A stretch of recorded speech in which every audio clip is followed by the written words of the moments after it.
Você tá com raiva, você flamenguista, rubro-negro, você tá com raiva. Então multiplica aí essa raiva, porque eu tô com muita raiva, cara.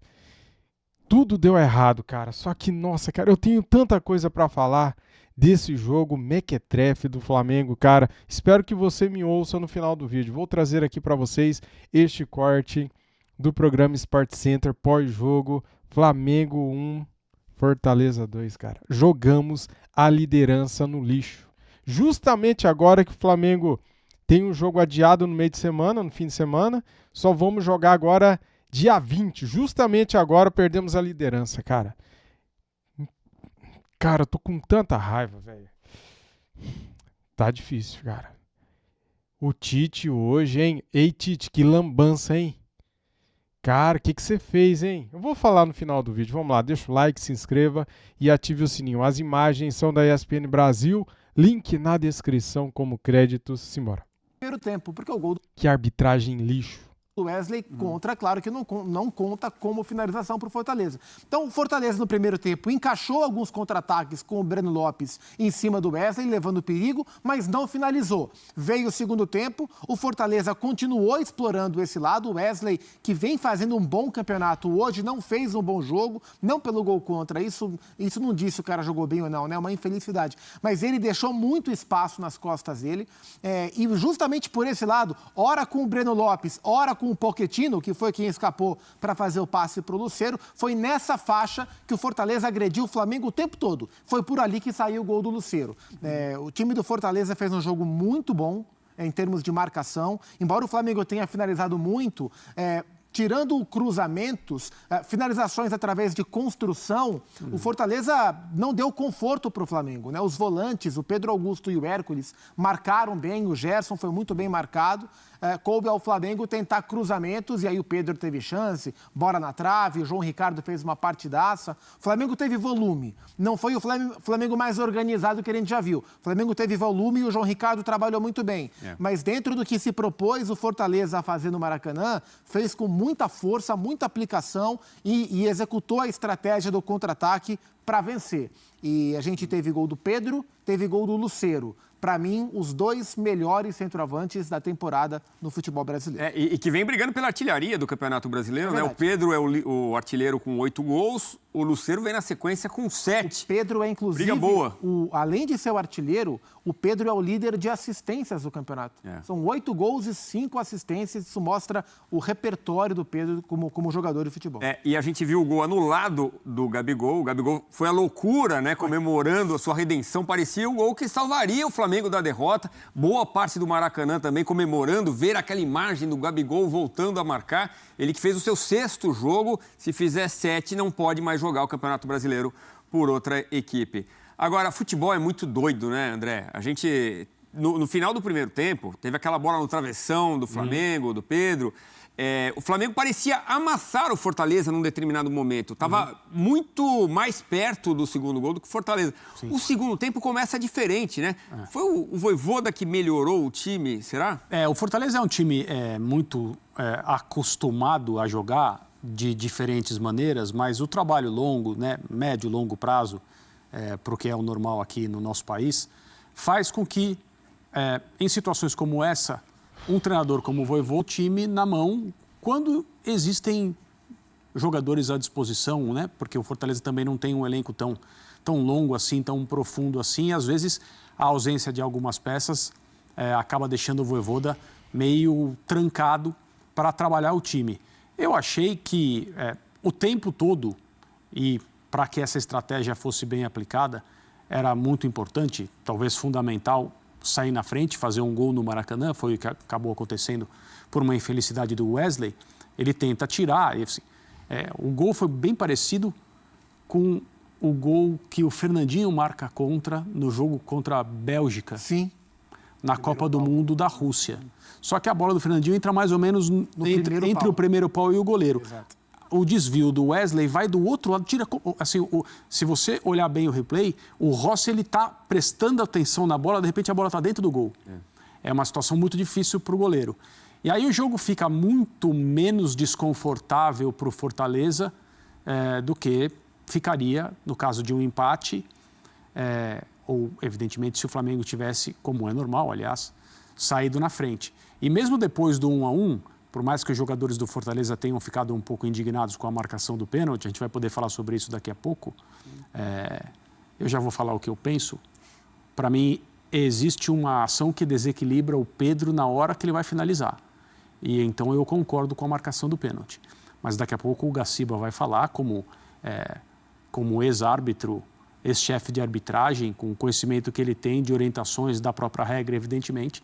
É claro que a gente tem que ouvir, entender e respeitar.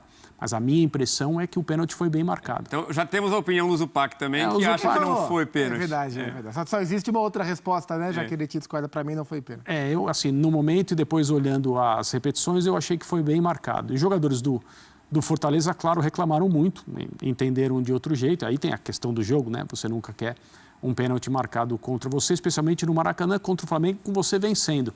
Mas no segundo tempo eu percebi o Fortaleza à vontade com a sua estratégia. E o gol sai como produto dessa estratégia, e como não saiu tão perto do final do jogo, a partida ficou daquele jeito bem claro, né? Ou sairia um gol na pressão do Flamengo, porque não havia outra alternativa para o Flamengo além de colocar atacantes, o Gabigol entrou, etc. E o Gabigol melhorou o Flamengo, ele não jogou tanto tempo assim. Mas depois de muito tempo, a gente viu uma entrada do Gabriel melhorar o Flamengo. Nessa controvérsia toda a respeito da permanência dele, vai agora embora, vai no fim do contrato, hoje ele entrou e assim, na hora do gol ele comemora de uma maneira muito efusiva, de costas para o gramado, sem perceber o que estava acontecendo, já com a marcação no campo do impedimento, e depois a checagem até foi um pouco longa demais, outra vez, mas tirou o picolé da mão dele. E ou o Flamengo marcaria o empate na pressão, ou o Fortaleza faria o terceiro gol de novo no contra-ataque, porque a defesa do Flamengo ficou exposta como não deixaria de ficar. E o Fortaleza teve oportunidades para fazer o terceiro gol. E interessante a leitura que o Tite fez para tornar o Flamengo mais ofensivo. Eu achei interessante as trocas que ele fez, porque, assim, é claro, colocar o Gabriel junto com o Pedro no primeiro momento torna o Flamengo mais ofensivo. Depois ele vai e coloca o Carlinhos com o Pedro, com o Gabriel, claro, torna o Flamengo mais ofensivo. Mas, além dessas trocas, o Tite fez outras 2 trocas. Ele tirou os 2 zagueiros e colocou outros 2 zagueiros. Aí algum torcedor menos detalhista para falar, pô, mas o técnico tá doido, o time tá perdendo. O que adianta ele tirar o Fabrício Bruno e colocar o Léo Ortiz e depois tirar o Davi Luiz para colocar o Léo Pereira? É justamente pela maneira que o jogo ficou. O Flamengo estava sofrendo com os contra-ataques do Fortaleza. A partir do instante em que o Fortaleza faz 2-1, o Flamengo, que já estava sofrendo, ia ter que se lançar ainda mais. Ia passar a correr o risco de sofrer ainda mais com os contra-ataques. O que ele fez? Ao invés de deixar 2 zagueiros mais cansados no momento mais desprotegido da equipe, ele bota 2 zagueiros mais frescos justamente nesse momento para, caso o Fortaleza tenha o contra-ataque, o Léo Ortiz, que jogou do lado direito, onde joga o Fabrício Bruno, que era onde o Fortaleza estava atacando bastante, com mais caixa para correr atrás dos jogadores do Fortaleza prontos para contra-atacar. Então, dentro das opções de banco, o Tite colocou os atacantes que ele tinha e deu mais fôlego para a zaga, permitir que o resto do time se lançasse mais ao ataque. Foram trocas inteligentes, o Flamengo finalizou bastante, teve volume, não conseguiu buscar o empate, acho que dentro das estratégias o Fortaleza acabou conseguindo sobressair nesse aspecto, mas a leitura tática do Tite foi interessante. E eu concordo com o André em relação ao Gabriel, não acho que o Gabriel entrou bem só porque fez o gol anulado, porque o Gabriel entrou com uma função de circular por trás, da direita para dentro, né, atrás do Pedro e do Carlinhos, e ele deu bastante passe em direção à área, além do gol anulado, teve outra finalização, então ele se movimentou bastante, fez o jogo rodar, foi uma boa entrada, a melhor entrada do Gabriel nesses últimos tempos no time do Flamengo. E a comemoração, como o André destacou, mostra que ele está a fim de jogo, que está a fim de Flamengo. Que é o normal se dele, havia né? negociação, ou se há negociação, que ainda é possível, né? Foi o 6º jogo, eu repito. Se ele fizer 7, ele não pode sair agora. Mas nesse momento está ali com a cabeça no Maracanã, naquele ponto que seria muito importante para o Flamengo. Ele é isso. O Gabriel nunca tirou o pé 1 segundo sequer dentro de campo pelo Flamengo. Acho que disso ninguém pode acusá-lo. E eu não tenho nenhuma dúvida do quanto ele gosta do Flamengo. O problema foram as atitudes extra-campo dele, alguns lapsos de comprometimento com o trabalho como um todo e a discordância contratual dele com a diretoria. Mas dentro de campo, ele pode jogar mal, como ele vinha jogando mal há bastante tempo. Hoje jogou bem. Mas ele sempre é um cara que se doa em campo pelo Flamengo o tempo inteiro que ele está... Problema para fazer e tudo. Gabigol jogando aquilo que a gente sabe que ele pode, né? Será que passa pela questão física? Não, pode ser, né? Aí, de novo, é preciso dizer que ele se colocou numa posição complicada, difícil, porque ele produziu essa suspensão, né? Sim. Esse período que ele ficou sem poder jogar, e aí tem o recurso do Flamengo, etc., que vai ser julgado, e ao que tudo indica, os especialistas brasileiros aí, né, nesse tipo de caso, são praticamente unânimes ao dizer que ele vai ser absolvido, vai poder voltar a jogar, mas é preciso, né, que haja o desfecho do processo desse caso que é complicado. Mas esse caso ele foi manufaturado pelo Gabriel. Ele não estava dopado, porque o exame de sangue comprova que ele não estava, e o comportamento dele levou a tudo isso. Então não é uma coisa assim, o jogador... O atleta que é pego alega contaminação e tal, e é uma discussão absolutamente complexa e tal, por causa das regras, etc. Não. Foi um caso de mau comportamento com as pessoas que estavam lá trabalhando para colher os exames de todos os jogadores do Flamengo e não conseguiram, num primeiro momento, colher o dele, foram maltratadas por ele, ele teve um piti, um ataque e colocou-se nessa situação. Dá o Flamengo nessa briga pelo título. A gente sabe que o Pedro, nesse momento, é intocável. Intocável. Mas o Gabigol pode contribuir muito? Claro que pode, claro que pode. Hoje ele contribuiu. O Flamengo poderia ter somado pontos, empatado, eventualmente virado, através do Gabriel. Ele é muito bom jogador, ele é um dos melhores atacantes que nós temos jogando no futebol brasileiro. A questão é que faz há um ano, mais ou menos, que ele entrou numa fase técnica ruim, né? Num primeiro momento, fase técnica ruim, depois vieram os problemas disciplinares em relação ao doping, já como reserva, suspensão, aí ele volta, aí episódio camisa do Corinthians, o que desgasta ele internamente e também externamente em relação à torcida.